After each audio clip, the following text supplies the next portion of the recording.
একজনের নাম হাবিল, আরেকজনের নাম কাবিল।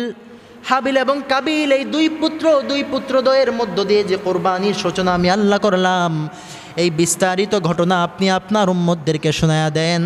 এবার পয়গম্বর কিভাবে চমৎকার করে শোনায় খুব খেয়াল করবেন। বিস্তারিত রব্বুল আলামিন পবিত্র কোরআনুল কারীমে ইরশাদ করেছেন। আল্লাহ রাব্বুল আলামিন বলেন, ইয ক্বাররাবা কুরবানান ফাতুকব্বিলা মিন আহাদিহিমা ওয়া লাম ইউতাকাব্বাল মিনাল আখার ক্বালা লা আকতুলান্নাকা ক্বালা ইন্নামা ইয়াতাকাব্বালুল্লাহু মিনাল মুত্তাকিন। আল্লাহু আকবার।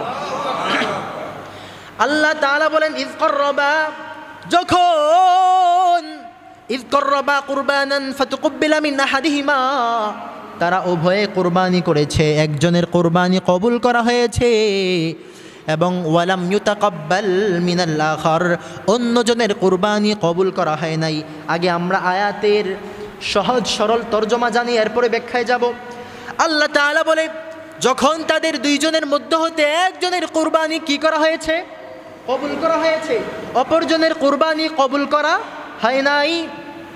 তখন যার কোরবানি কবুল করা হয় নাই সে বলতে লাগলো, ক্বালা লা আকতুলান্নাক, আমি তোমাকে হত্যা করব। নাউজুবিল্লাহ। দেখেন, পৃথিবীর বুকে সর্বপ্রথম সেই বলেছে যে আমি হত্যা করব, এবং সে যে প্রতিশ্রুতি নিয়েছে সেই প্রতিশ্রুতি সে পালন করেছে। সে তার ভাই হাবিলকে হত্যাও করে ফেলেছে।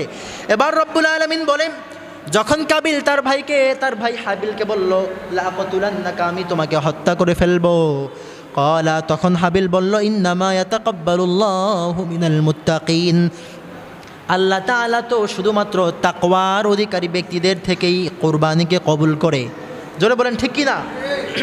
যার মধ্যে তাকওয়া নাই তার কোরবানি আল্লাহ কবুল করবেন? কোরবানি কবুল করবেন না। চলুন এবার সূরা মাঈদার ২৭ নম্বর আয়াতের যেই তর্জমা আমরা, সরল অনুবাদ আমরা জানলাম, এর ব্যাখ্যাটাও জানার দরকার আছে না নাই? চলুন ব্যাখ্যা জেনে আসি। তাফসিরে কুরতুবির মধ্যে লেখা হয়, আদম পয়গম্বরের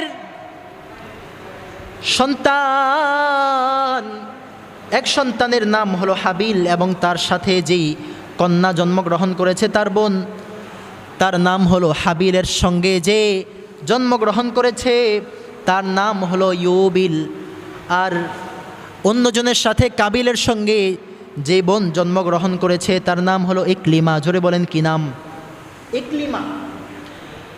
তৎকালীন সময়ে আদম পয়গম্বরের শরীয়তের মধ্যে বিধান ছিল, যেহেতু তখন মানুষ বেশি ছিল না, মানুষের সংখ্যা খুব কম, বিধান ছিল এই বছর যেই সন্তান, যে ছেলে এবং মেয়ে জন্মগ্রহণ করবে, তারা দুইজন ভাই